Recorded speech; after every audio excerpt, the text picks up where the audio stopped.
Alors, salut à tout le monde et bienvenue dans cette vidéo où nous allons voir ensemble pourquoi les immigrés, pourquoi les expatriés, notamment les Africains en Allemagne, ceux-là qui viennent de différents pays en Afrique, pourquoi en Allemagne ils ont un certain type de problème spécifique. Ces problèmes-là, je vais exactement développer avec toi dans cette vidéo. Mais avant de continuer, n'oublie pas, j'ai écrit un bouquin intitulé Vivre et investir en Allemagne. C'est un bouquin que je vais fortement te recommander. Il va t'aider à comprendre comment est-ce que le système fonctionne, sur quoi tu dois te positionner. Il va t'éduquer dans le plan de la finance et te montrer plein d'opportunités. Pour avoir le bouquin, c'est très simple. Dans la barre de description, il y a des liens. Tu regardes et puis tu pourras obtenir le bouquin. La deuxième chose, c'est d'aller sur notre site simplusphobie.com. Il y a un bouton bleu, tu cliques dessus, tu prends un rendez-vous avec nous. Ensemble, on va voir qu'est-ce que tu es en train de faire maintenant et comment est-ce qu'on peut t'aider. Alors, on va revenir exactement sur le sujet de la vidéo. Pourquoi les immigrés en Allemagne ont un certain type de problèmes, et notamment des problèmes financiers en investissement et aussi des problèmes en intégration. Il faut comprendre d'abord d'où est-ce que la plupart des Africains partent pour arriver en Allemagne. Il faut d'abord analyser la situation de chaque Africain. Comment est-ce que l'Africain quitte l'Afrique? L'Africain quitte l'Afrique avec un cerveau qui est beaucoup plus, je dirais, un cerveau assez rapide. Hein? On est rapide, on est pressé, on est rapide, on est pressé. Ça veut concrètement dire quoi?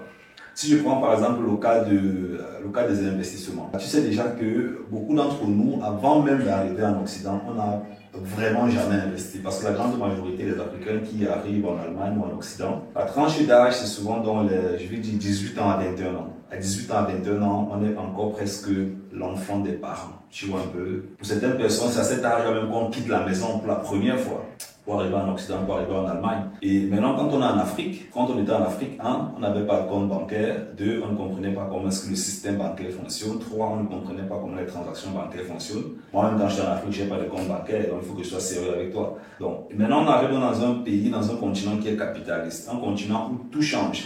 La première chose qu'il faut retenir en fait ici, c'est le principe du capitalisme, parce que beaucoup ne comprennent pas ce qu'on appelle le capitalisme. Le capitalisme, en fait, c'est une forme d'économie qui permet à toute personne qui aimerait se développer d'utiliser certaines stratégies, certains leviers pour bâtir en fait sa richesse. Et c'est quelque chose en fait qui est difficile à intégrer dans la tête de beaucoup d'Africains. Moi aussi au début je comprenais pas ça. C'est quand tu veux te développer, tu tombes sur des mots, des expressions, des coachs, des mentors, des formations, tu fais des tests, que tu finis par comprendre que le capitalisme en fait n'est pas mauvais. Parce que l'Occident que nous observons aujourd'hui, l'Occident s'est développé en grande majorité suite au capitalisme. Okay? Donc quand l'Africain arrive donc sur le terrain, la première chose, je la répète toujours, la première chose c'est l'environnement.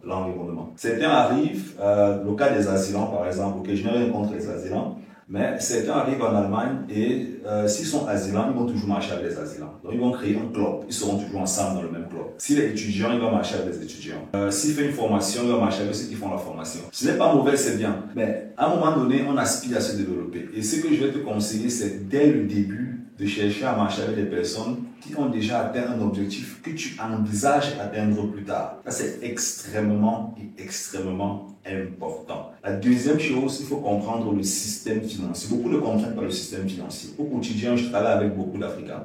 Et parfois, j'échange avec les Africains et je sors les Africains des situations où ils étaient en train de perdre, tu ne vas pas t'imaginer, 300 000 euros, 400 000 euros, 800 000 euros au quotidien, dans des consultations où j'explique certains documents aux Africains qu'ils ont signés qu'ils ne comprennent pas. Parce que même déjà en Afrique, on n'est pas habitué à signer certains papiers financiers quand on est encore jeune. Un autre point qui est important, c'est qu'on a d'abord souvent cette manière où on veut souvent montrer qu'on connaît trop.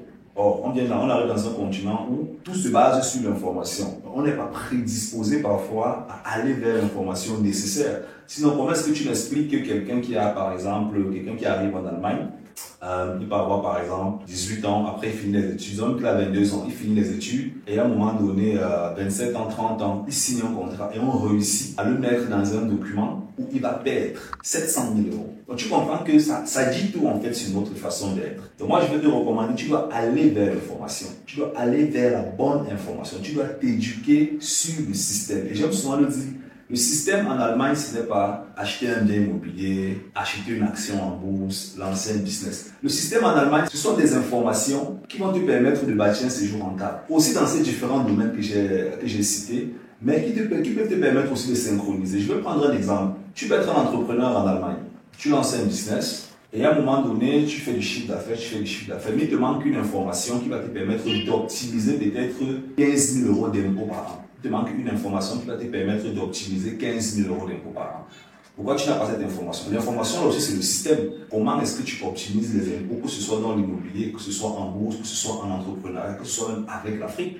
On a eu à travailler avec des entrepreneurs qui font des très bonnes transactions en Afrique et en tenant compte de l'optimisation fiscale internationale. Ça, c'est extrêmement important. C'est ça le système. Et pour beaucoup d'Africains, cette compréhension du système est compliquée. C'est la raison pour laquelle nous sommes exactement là. C'est pour vous soutenir, pour vous aider, pour vous rendre les choses un peu plus faciles parce qu'au début, vraiment, c'est compliqué. Et c'est au début en Allemagne que la grande majorité des Africains commettent beaucoup d'erreurs. Ça, c'est deux points qui sont importants. Le troisième point, c'est la prise des informations chez les mauvaises personnes. Parfois, tu vas écouter un Africain qui va te dire, mon grand frère m'avait dit que j'ai un cousin qui vit en Allemagne depuis 15 ans, qui vit depuis 40 ans. Tu peux avoir un cousin qui vit en Allemagne depuis 30 ans, mais il n'a pas compris comment le système fonctionne. S'il vit en Allemagne, par exemple, depuis 30 ans et qui n'a jamais investi, n'a jamais entrepris, il fait un peu des petits business comme ça de temps à autre. En Allemagne, il n'est pas capable de te parler des lois sur l'investissement, des lois sur l'entrepreneuriat, des levées des fonds, ainsi de suite. Je crois que depuis 40 ans, il fait quoi? Il a fait 40 ans en Allemagne, mais clairement, sur le plan du capitalisme, il ne peut pas t'aider. Il peut t'aider à trouver un supermarché où tu vas aller acheter du riz, à trouver un médecin et tout. Mais dans la progression financière, c'est possible qu'il n'ait pas les bonnes informations qui puissent te permettre en fait d'épargner en temps et de gagner beaucoup d'argent. Ça, c'est extrêmement important. Tu vas me dire ce que tu en penses dans les commentaires. On est ensemble. Ciao, ciao.